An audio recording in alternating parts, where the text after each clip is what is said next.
kalau kita ini sedang mengantarkan jenazah ke kuburan. Orang yang dikubur itu cuma perlu 3 dari kita. Pertama, dia perlu ampunan dosa-dosanya. Maka kita katakan, ya Allah ampuni dosa orang ini. Yang kedua, orang yang dikubur itu perlu kasih sayang Allah. Karena kalau bukan kasih sayang Allah, dia tidak akan selamat. Maka kita katakan, Allahumma rahamhu, ya Allah rahmati orang ini. Yang ketiga, dia perlu kemantapan jawaban. Makanya kita yang mengantarkan jenazah meminta kepada Allah, Allahumma tsabbithu, ya Allah tetapkan jawabannya. Itu sunnah orang mengantarkan jenazah itu. Jangan mengantarkan jenazah habis itu balik. Ya. Apa gunanya? Gunanya kita mengantarkan jenazah ke kuburan itu supaya sebelum pulang kita mendoakan 3 perkara. Ya Allah ampuni dosa orang ini, ya Allah rahmati orang ini, ya Allah tetapkan jawaban orang ini, baru kita balik. Itu yang dihajatkan orang yang mati. Bismillahirrahmanirrahim.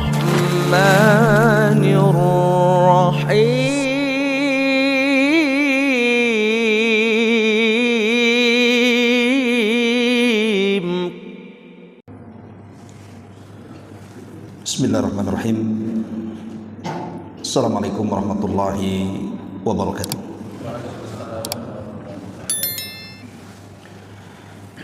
Alhamdulillah. Alhamdulillahilladzi hadana wa kafana wa ja'alana minal muslimin.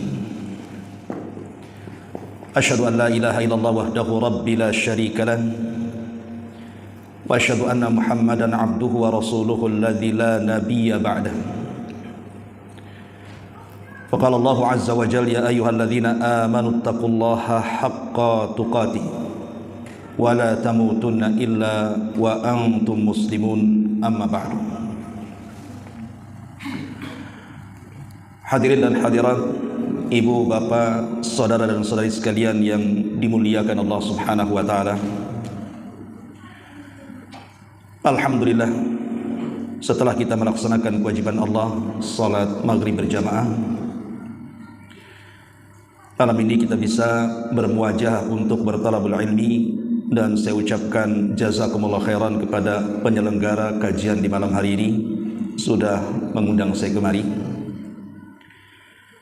Adapun tema yang kita akan bahas di malam hari ini, tema seputar kematian. Ma'asyiral muslimin rahimakumullah. Untuk memulai tema ini saya akan membacakan sebuah syair. Seorang penyair mengatakan, tazawwad minat taqwa fa innaka la tadri idza janna laylun hal ta'isu ilal fajr. Wa kam min sahihin mata min ghairi illatin wa kam min alilin asha hinan min ad-dahri. Fakam min fatan amsa wa asbaha dhahikan wa qad nusijat akfanuhu wa huwa la yadri. Wa kam min saghirin yurtaja tulu umrihi wa qad udkhilat ajsamuhum zulmatal qabri. Wa kam min arusin zayyanuha li zawjiha wa qad qubidat arwahuhum lailatal qadri. Seorang penyair mengatakan, tazawwad minat taqwa fa innaka la tadri idza janna lailun hal ta'isu ilal fajr. Berbekalah ketakwaan, karena sesungguhnya engkau tidak tahu jika malam telah tiba, apakah engkau masih bisa hidup hingga waktu fajar. Wa kam min sahihin mata min ghairi illatin. Berapa banyak orang-orang yang sehat kemudian meninggal tanpa didahului sakit. Wa kam min alilin asha hinan minad dahri. Dan betapa banyak orang yang sakit yang masih bisa hidup beberapa lama. Fakam min fatan amsa wa asbaha dhahika wa qad nusijat akfanuhu wa huwa la yadri. Betapa banyak pemuda-pemuda yang tertawa di pagi hari dan petang hari, padahal kafan mereka sedang ditenun dalam keadaan mereka tidak sadar. Wa kam min sigharin yurtaja tulu umrihi. Berapa banyak anak-anak yang diharapkan panjang umurnya. Wa qad udkhilat ajsamuhum zulmatal qabri. Padahal tubuh mereka telah dimasukkan dalam kegelapan kuburan. Wa kam min arusin zayyanuha li zawjiha. Betapa banyak mempelai wanita yang dirias untuk mempersembahkan kepada mempelai laki-laki. Wa qad udkhilat wa qad qubidat arwahuhum lailatul qadri. Padahal ruh mereka telah dicabut tatkala datang malam Lailatul Qadar. Perhatikan bait-bait syair ini. Bait-bait syair ini menunjukkan kepada kita bahwa kullu nafsin dha'iqatul maut. Setiap jiwa itu pasti disentuh dengan kematian. Tidak ada manusia yang tidak disentuh dengan kematian. Makanya kenapa Adam alaihi salatu wassalam harus diturunkan dari sorga ke bumi supaya disentuh dengan kematian. Sebab kalau Adam tidak pernah ke bumi, tetap di sorga, selamanya Adam tidak akan mati. Padahal setiap jiwa itu harus mati, dan Adam itu bagian daripada jiwa. Ma'asyiral muslimin yang dimuliakan Allah Subhanahu wa taala. Abu Bakar Siddiq radhiyallahu an, ma'ruf, seorang sahabat Nabi. Orang terbaik setelah Nabi sallallahu alaihi wasallam itulah Abu Bakar Siddiq.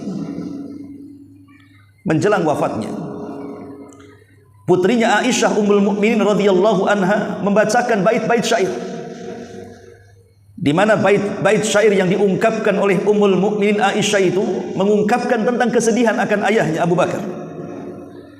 Tapi Abu Bakar mengatakan, tidak pantas engkau mengucapkan syair-syair itu. Tapi katakanlah, wajaat sakratul mautu bil haq dzalika ma kunta minhu tahid.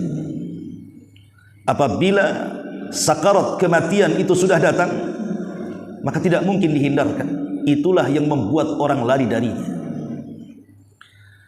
Artinya sekelas Abu Bakar Siddiq radhiyallahu an, manusia mulia, disentuh dengan kematian.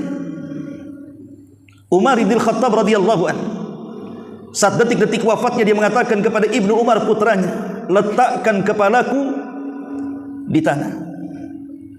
Letakkan kepalaku di tanah, kata Umar. Celaka kalau seandainya Umar meninggal dalam kondisi tidak baik.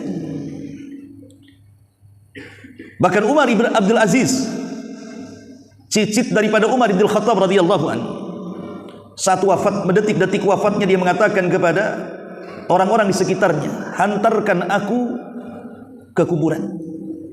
Dia ingin sebelum meninggalnya melakukan ziarah kubur. Setelah kemudian dipapah dan dibopong sampai ke areal kuburan, dia pun menangis. Kemudian Umar bin Abdul Aziz mengatakan, ya man la yazulu mulku irham man qazzala mulku.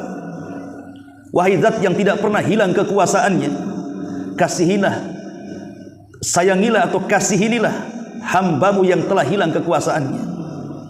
Wahai zat yang tidak pernah hilang kekuasaannya, sayangilah kepada zat yang telah hilang kekuasaannya. Kalau manusia-manusia mulia ini disentuh dengan kematian, bahkan lebih daripada itu para nabi dan rasul disentuh dengan kematian, apalagi kita yang bukan nabi, bukan sahabat, bukan pura ulama, maka jelas kematian itu akan menyentuh siapapun. Makanya dalam bait syair ini dikatakan berapa banyak orang-orang yang sehat kemudian meninggal tanpa didahului sakit. Tapi betapa banyak orang-orang sakit juga tidak mati-mati, justru diberikan usia panjang pula dia. Terlihat di masyarakat kan ada orang yang menjaga orang sakit. Anggaplah orang sakit ini stroke berkepanjangan, tidak sembuh-sembuh. Yang menjaga lebih mati duluan dibandingkan yang dijaga.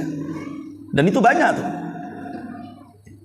Makanya di sini dikatakan betapa banyak orang yang sehat kemudian meninggal tanpa didahului sakit, tetapi banyak orang sakit tak mati-mati pula dia. Karena memang sakit itu bukan tanda kematian. Ingat, sakit itu bukan tanda kematian. Walaupun umumnya kematian itu diawali sakit, tapi sakit bukan tanda kematian. Banyak orang sehat mati dan orang sakit pula lama matinya. Atau dikatakan fakam min fata amsa wa asbaha dhahikan wa qad nusizat akfanuhu wa huwa la yadri. Berapa banyak pemuda-pemuda yang tertawa di pagi hari, tertawa di petang hari, dia tidak sadar kain kapan sudah ditenun kepadanya. Saya teringat waktu corona kemarin, saya ingat ada satu kawan itu, orangnya suka olahraga di pagi hari, suka lari, sehat jasadnya itu. Tiba-tiba kemudian ketika pemerintah mewajibkan vaksin, Divaksin dia, vaksin pertama, malamnya demam, besoknya pula mati. Padahal dia lebih sehat dibandingkan saya. Saya jarang olahraga, dia suka olahraga. Dan dia pantang makanan-makanan sembarang masuk. Padahal paginya ngobrol dengan saya itu, ngopi juga di warung itu.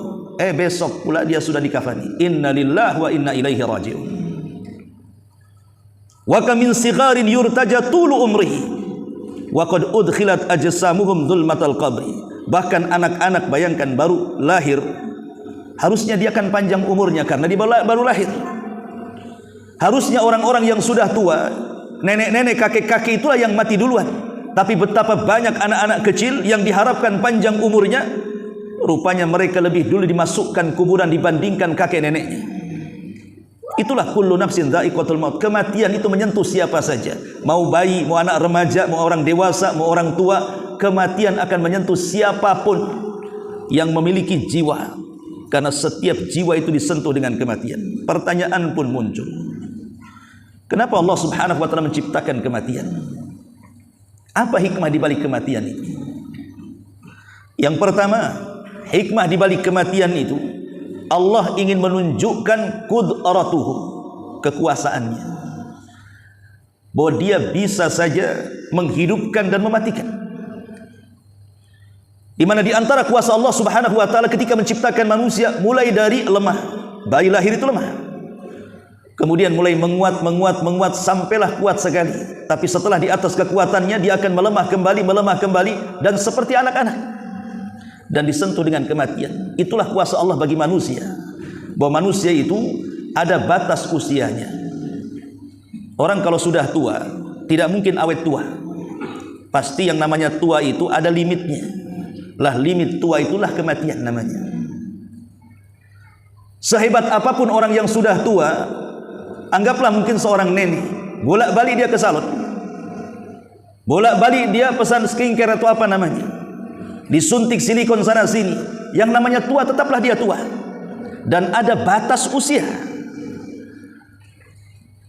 karena memang kematian itu salah satu daripada qudratullah, itu kuasa Allah, bukan kuasa kita. Kita pengen dipanjangkan umurnya, tapi Allah tidak berkehendak seperti itu. Apa yang kita kehendaki belum tentu dikehendaki Allah. Dan ingat, kalau Allah sudah berkehendak, walaupun kita tidak berkehendak, pasti terjadi. Dan apa yang kita kehendaki kalau Allah tidak berkehendak, tidak mungkin terjadi. Yang kedua, Allah Subhanahu wa ta'ala menciptakan kematian itu untuk menguji kita sebenarnya. Siapa di antara kita yang baik amalannya? Makanya Allah Subhanahu wa ta'ala mengatakan dalam surah Al-Mulk, alladzi khalaqal mauta wal hayata liyabluwakum ayyukum ahsanu amala. Dialah yang menciptakan adanya kehidupan dan kematian. Untuk apa? Untuk menguji kalian, siapa di antara kalian yang baik amalannya, bukan yang banyak amalannya, yang baik amalannya. Kata Fudail ibn Iyad rahimahullahu ta'ala mengatakan, maksudnya baik amalan itu akhlasuhu wa aswab, yang paling ikhlas dan paling mencontoh Nabi. Jadi Allah Subhanahu wa ta'ala menciptakan kematian itu untuk menguji kita. Siapa di antara kita ini yang paling baik amalannya saat menghadap kepada Allah Subhanahu wa ta'ala? Kalau tidak disentuh dengan kematian, kapan kita menghadap Allah? Dengan disentuhnya kematian itulah kita akan menghadap Allah. Dan Rasul mengatakan, man ahabba liqa Allah ahabballahu liqa'ah, wa man kariha liqa Allah karihallahu liqa'ah. Siapa yang cinta berjumpa dengan Allah, Allah cinta berjumpa dengan dia. Siapa yang benci berjumpa dengan Allah, Allah benci berjumpa dengan dia. Apa maknanya hadis ini? Maknanya hadis ini, kalau selama hidup di dunia kita menginvestasikan umur kita untuk akhirat, harta kita untuk akhirat, semua apa yang ada pada diri kita untuk akhirat. Dengan kata lain, kita sedang membangun rumah di akhirat, membeli kebun di akhirat, membeli taman di akhirat. Maka saat kematiannya, dia cinta ingin berjumpa dengan Allah, dan Allah akan cinta berjumpa dengan dia, karena tidak ada beban di dunia lagi.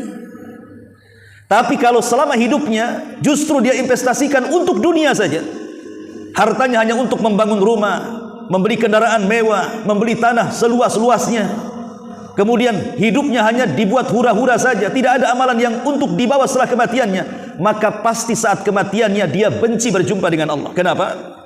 Karena dia harus meninggalkan rumahnya, dia harus meninggalkan ATM-nya, dia harus meninggalkan kebunnya. Sementara di akhirat dia tidak punya apa-apa. Akhirnya dia benci berjumpa dengan Allah, Allah pun benci berjumpa dengan dia.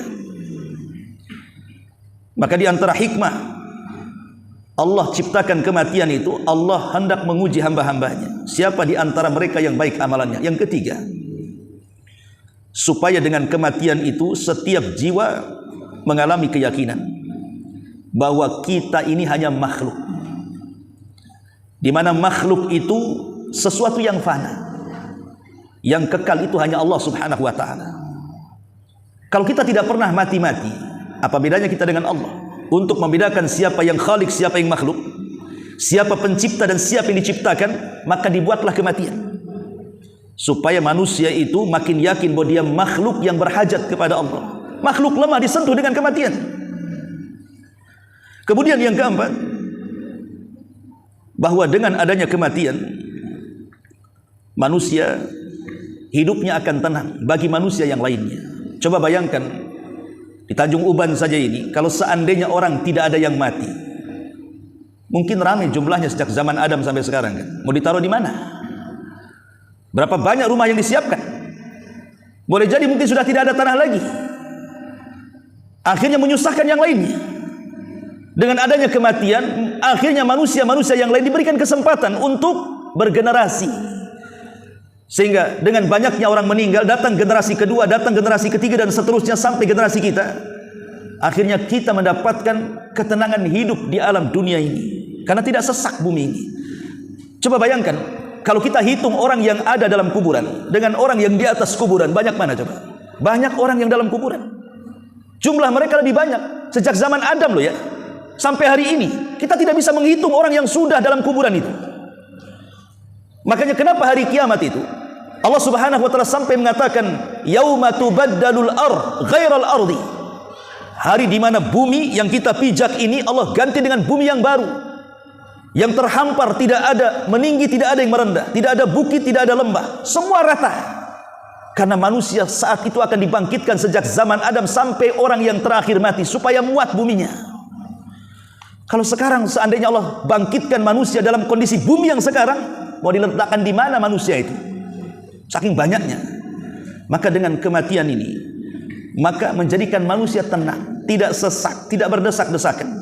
Dan itu hikmah dan kuasa Allah Subhanahu wa ta'ala. Kemudian yang terakhir, dengan adanya kematian, ini juga bisa mengurangi kepenatan hidup seorang muslim. Terkadang ada orang-orang yang ketika melihat kuburan dia mengatakan, duhai kiranya aku yang dikubur.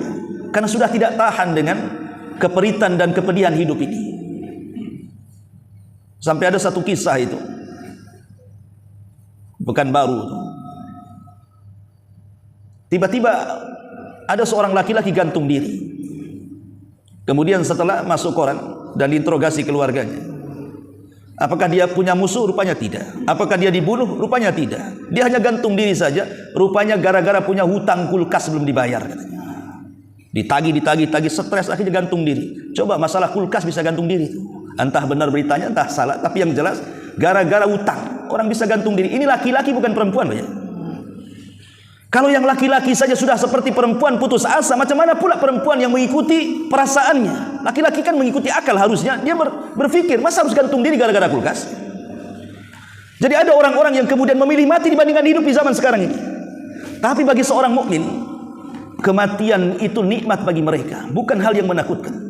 Dan itu pula yang ditunggu-tunggu mereka, karena dengan kematian itu minimalnya kepenatan hidup di dunia menjadi lapang. Ada 12 kabar gembira yang Allah Subhanahu wa ta'ala dan Rasulnya sebutkan di dalam Al-Quran dan juga hadis-hadis Nabi Sallallahu Alaihi Wasallam tentang kematian seorang mukmin. Pertama, disebutkan di 2 ayat di dalam Al-Quranul Karim, An-Nahl ayat 32 dan Fussilat ayat 30. Dalam surah An-Nahl 32 Allah mengatakan, alladzina tawaffahumul malaikatu tayyibina yaquluna salamun alaikum udkhulul jannah bima kuntum ta'malun.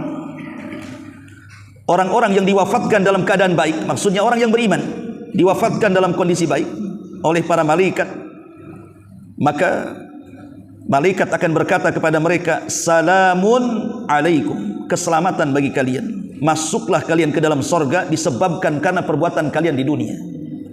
Jadi kalau kematian seorang mukmin disambut baik para malaikat.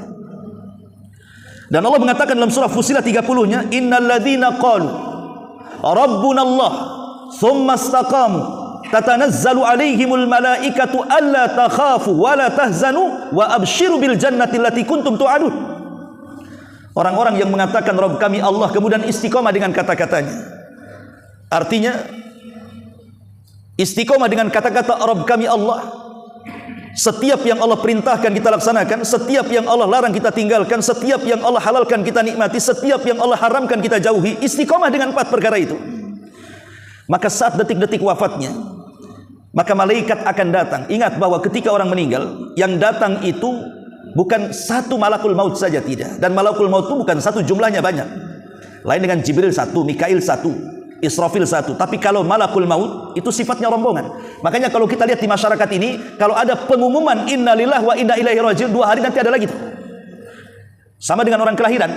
Di sana lahir, di sini lahir lagi, di situ lahir lagi. Lah kematian juga kadang-kadang musiman tuh.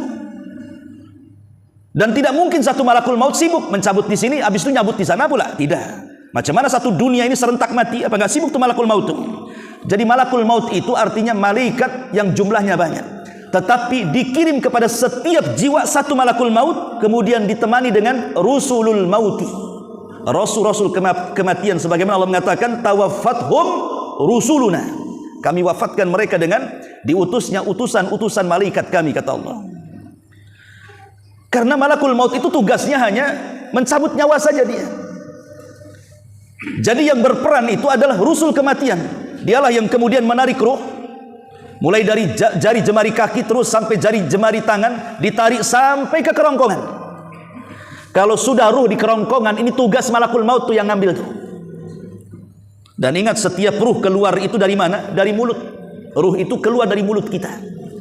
Makanya setiap ruh itu keluar, kata Rasul, tabi'ahul basar, pasti pandangan akan mengikutinya. Lihat orang mati biasanya melotot matanya. Makanya Rasul menyunahkan tutup supaya tidak menakuti orang. Lah rusulul maut ini kalau dia datang kepada seorang mukmin, apa kata Allah di sini? Tatanazzalu alaihimul malaikatu alla takhafu wa la tahzanu. Maka dia akan bisikan di telinganya, jangan takut, jangan sedih. Artinya jangan takut terhadap perkara yang akan datang. Jangan takut nanti setelah kau mati di kuburan, jangan takut nanti setelah kiamat di padang mahsyar, jangan takut, jangan takut. Dan jangan sedih tentang perkara yang kau tinggalkan. Jangan sedih, kau tinggalkan anakmu, kau tinggalkan istrimu, kau tinggalkan suamimu. Allah sudah mengirim malaikat menjaga mereka. Jadi betul-betul dihibur. Kemudian setelah dibisikkan, jangan takut, jangan sedih, karena Allah sudah janjikan sorga yang menanti kepadamu. Maka dia pun tenang. Saat tenang ruh di tenggorokan itulah, maka tugas malaikat maut mencabutnya. Itu pun hanya sesaat dicabut, kemudian diserahkan kepada rusul kematian lagi, yang sudah mempersiapkan kapan dari sorga, sudah mempersiapkan minyak wangi dari sorga, kemudian diangkat ke langit. Ruhnya diangkat ke langit sampai menembus langit pertama, kedua, ketiga, sampai ketujuh, sampai berjumpa dengan Allah. Dan Allah katakan, kembalikan ruh ke dalam jasadnya, tapi catatannya letakkan di tempat yang paling tinggi di sorga fil iliyyin. Lihat kematian seorang mukmin. Kematian seorang mukmin tenang.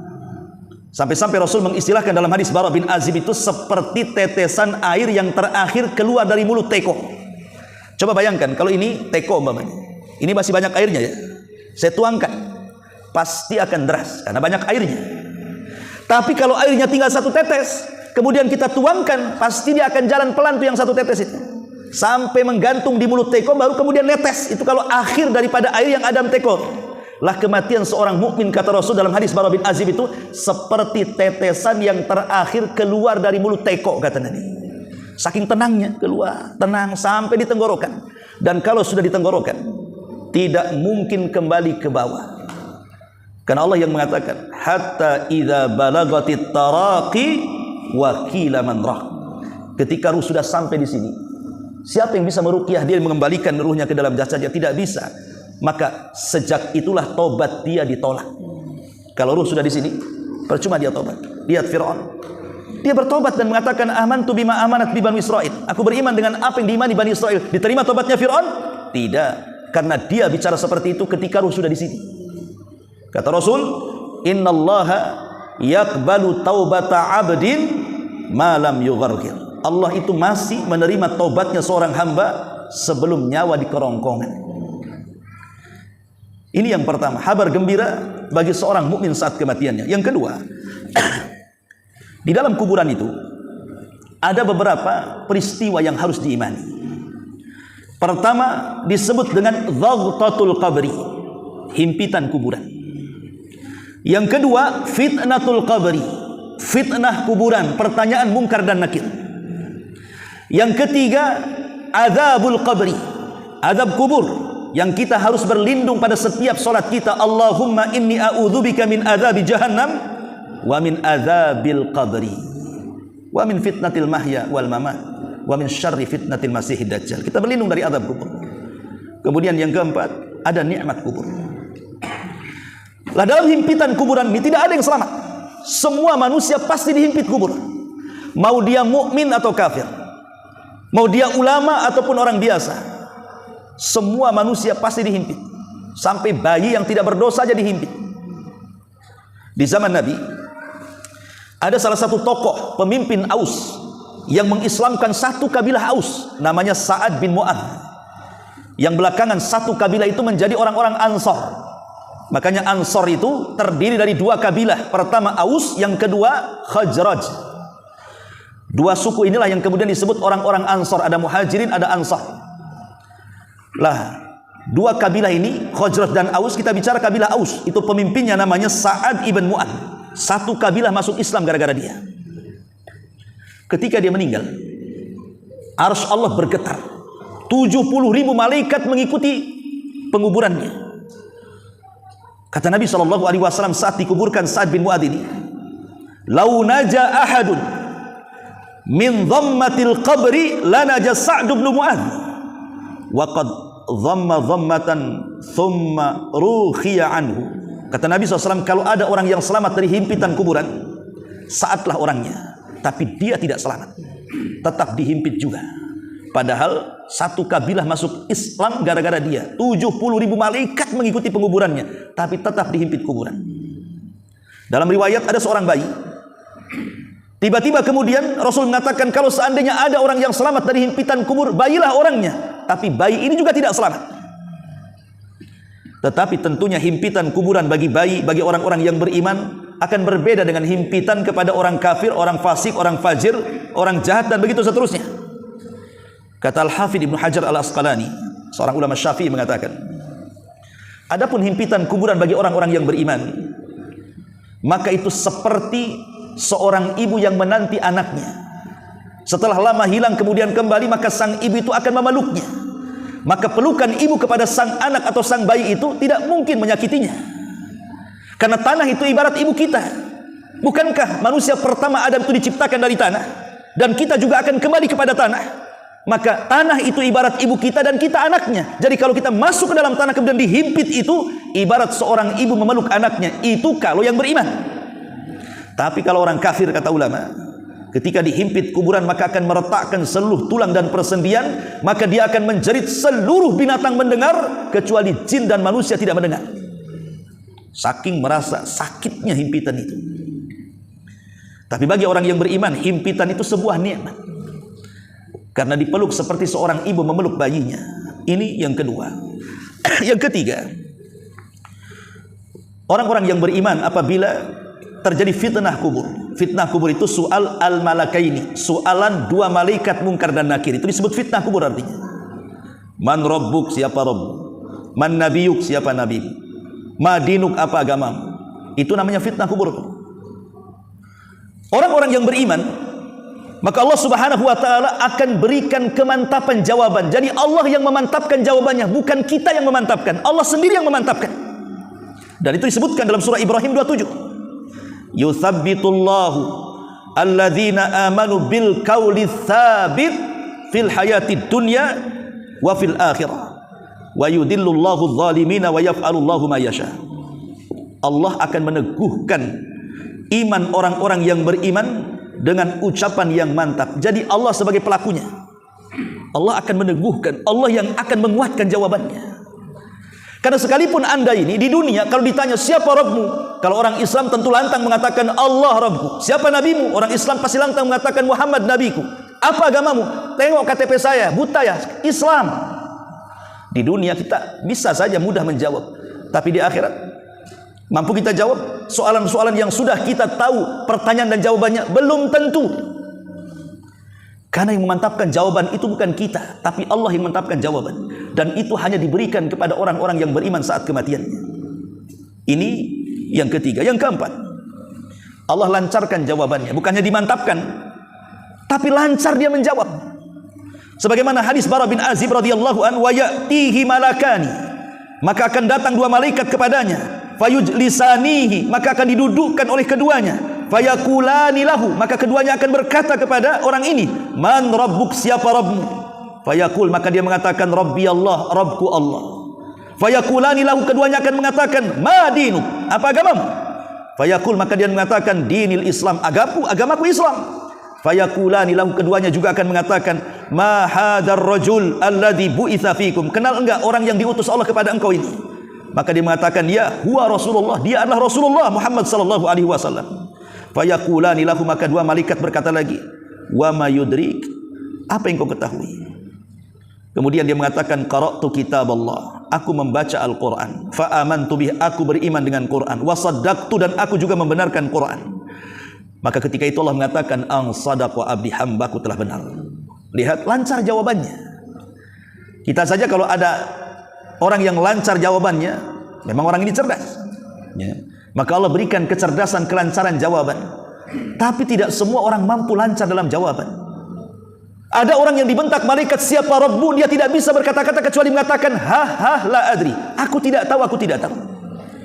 Qultu kama qalan nas wa fa'altu kama fa'alan nas, aku hanya mengatakan mendengar manusia ngomong begini, aku ikut ngomong begitu. Ada orang yang tidak sanggup, padahal di dunia lancar tuh dia, paham tuh antara soalan dan jawaban, tapi ketika ditanya mungkar nakir tak bisa pula magap-magap dia. Ya, karena itu semua taufik dari Allah subhanahu wa ta'ala. Makanya kenapa kalau kita ini sedang mengantarkan jenazah ke kuburan, orang yang dikubur itu cuma perlu tiga dari kita. Pertama, dia perlu ampunan dosa-dosanya, maka kita katakan ya Allah ampuni dosa orang ini.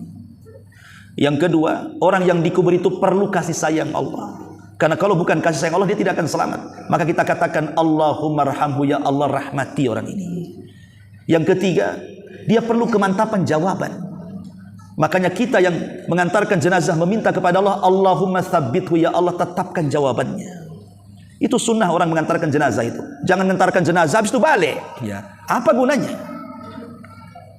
Gunanya kita mengantarkan jenazah ke kuburan itu supaya sebelum pulang kita mendoakan tiga perkara.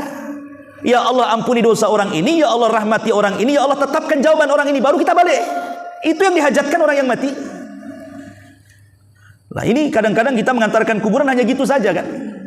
Padahal tidak demikian, ada sunnahnya. Jangan langsung balik. Dekati kuburannya, ambil kepalan tiga tanah. Kalau kita tidak sempat menguburkan, letakkan di atasnya, doa dengan tiga doa itu. Kan tidak lama. Ya Allah ampuni. Gak apa-apa pakai bahasa Indonesia, apa salahnya? Allah tahu kok. Ya Allah ampuni orang ini, ya Allah rahmati orang ini, ya Allah tetapkan jawaban orang ini, kemudian pergi. Begitu sunnahnya. Ya. Ma'asyiral muslimin wal muslimat rahimakumullah. Ini yang keempat. Yang kelima, ketika seorang muslim atau seorang mukmin lancar dalam jawaban, maka akan ada panggilan dari langit dan mengatakan ang sadaqa abdi, hambaku telah benar. Allah akan mengirim seorang penyeru untuk menyeru dan mengatakan hambaku telah benar. Artinya seorang mukmin akan diberikan tazkiyah, rekomendasi dari Allah tentang kejujurannya. Kalau Allah sudah menganggap kita jujur, tidak ada manusia yang mengatakan kita dusta. Tapi kalau satu dunia mengatakan kita jujur, kalau Allah kita mengatakan kepada kita dusta, tetap kita dusta. Karena rekomendasi manusia itu tidak ada harganya. Tapi rekomendasi Allah subhanahu wa ta'ala itu sangat berharga. Kalau Allah katakan kita jujur, maka mau tidak mau manusia harus mengatakan kita jujur. Ini yang kelima. Yang keenam, dibukakan pintu surga.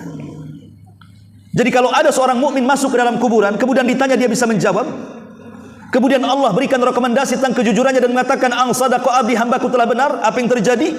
Maka Allah katakan dalam hadis Nabi SAW, waftahu lahu baban minal jannah. Bukakan pintu sorga, hadapkan ke dalam kuburnya. Subhanallah, belum masuk sorga, tapi sorga sudah dibukakan, pintunya dihadapkan ke dalam kuburannya. Makanya Utsman ibn Affan radhiyallahu anhu, kalau diceritakan neraka biasa-biasa saja raut mukanya, tapi kalau diceritakan tentang kuburan bisa menangis Utsman. Sehingga dikatakan, ya Utsman, dibicarakan neraka kau biasa-biasa saja, dibicarakan kuburan kenapa kau menangis? Maka Utsman ibn Affan mengatakan, waihakum, celaka engkau. Tahu enggak kuburan itu apa? Kata Utsman, kuburan itu adalah raudhatun min riyadil jannah au hufratun min hufarin nar. Kuburan itu bisa jadi taman yang mengarah ke sorga, tapi bisa menjadi lubang yang menghantarkan ke neraka. Kalau kita selamat di kuburan, maka selamat setelahnya. Kalau kita tidak selamat di kuburan, jangan harap selamat setelahnya. Makanya Utsman menangis ketika dibicarakan kuburan itu. Tetapi kalau di kuburan saja pintu surga sudah diarahkan, maka berarti ada kesempatan dia masuk ke dalam surga. Cukup sampai di situ. Yang kedelapannya, yang ketujuhnya, maka kuburan yang tadinya sempit, yang terjadi himpitan itu tiba-tiba diluaskan. Ada dua riwayat. Pertama riwayat Abu Hurairah, dan yang kedua riwayat Bara bin Azib. Riwayat Abu Hurairah mengatakan, "Tsumma yubsahu lahu fi qabrihi sab'una dhira'an fi sab'in." Jadi kuburan akan diluaskan itu sejauh 70 hasta kali 70 hasta. 70 hasta kali 70 hasta. Satu hasta itu dari sini ke sini, ini satu hasta namanya. Kalau di meter, setengah meter. Segini itu kan setengah meter kan? Ya. Kalau 70 hasta itu berarti 35 meteran kali 35 meter. Kuburan itu diluaskan. Antum saja beli rumah di perumahan 8 kali 12. Ya kan? Ini kuburan kita 35 kali 12, luas tuh rumah kita, kalau luas kan lapang gitu kan. Tapi dalam riwayat Bara bin Azib lebih luas lagi, karena tidak disebutkan bilangannya. Rasul hanya mengatakan maddal basar, sejauh mata memandang. Bayangkan, sejauh mata memandang. Itulah luasnya kuburan. Logika saja, coba seandainya saya kurung Anda di satu tempat, anggaplah ruangan kamar, saya kurung di situ. Saya gelapkan lampunya. Tidak ada handphone, tidak ada TV, tidak ada kulkas, tidak ada kipas angin, tidak ada AC, tidak ada apa-apa. Kosong gitu saja. Lampu juga dimatikan. Bertahan berapa hari kita di situ? Bisa bertahan? Nggak akan bertahan. Sesak dada kita, pengen keluar. Kalau satu hari saja kita tidak bertahan dalam satu ruangan gelap, tidak ada apa-apa. Kalau kita masuk kuburan, itu kita akan ditinggal di kuburan itu sampai kiamat dibangkitkan. Kalau kiamat dibangkitkan, baru beralih dari alam kubur menjadi alam barzakh kan? Coba kita berpikir kalau seandainya kita berada di ruangan yang sangat sempit 1 kali 1,5 meter, seperti apa? Makanya Allah Subhanahu wa taala berikan nikmat kepada orang yang beriman, di mana kuburannya diluaskan sejauh mata memandang. Itu kenikmatan. Kita punya rumah kalau luas saja kita merasa plong kan gitu ya. Begitulah logikanya kenikmatan seorang mukmin dalam kuburan, diluaskan kuburannya. Sudah Isya ya. Jadi diteruskan pada Isya atau lanjut pada Isya saja. Baik, kita berhenti sampai di sini. Insyaallah kita lanjutkan pada Isya, materi dan juga tanya jawab. Subhanallah bihamdika, asyhadu an la ilaha illa anta, astaghfiruka wa atubu ilaik.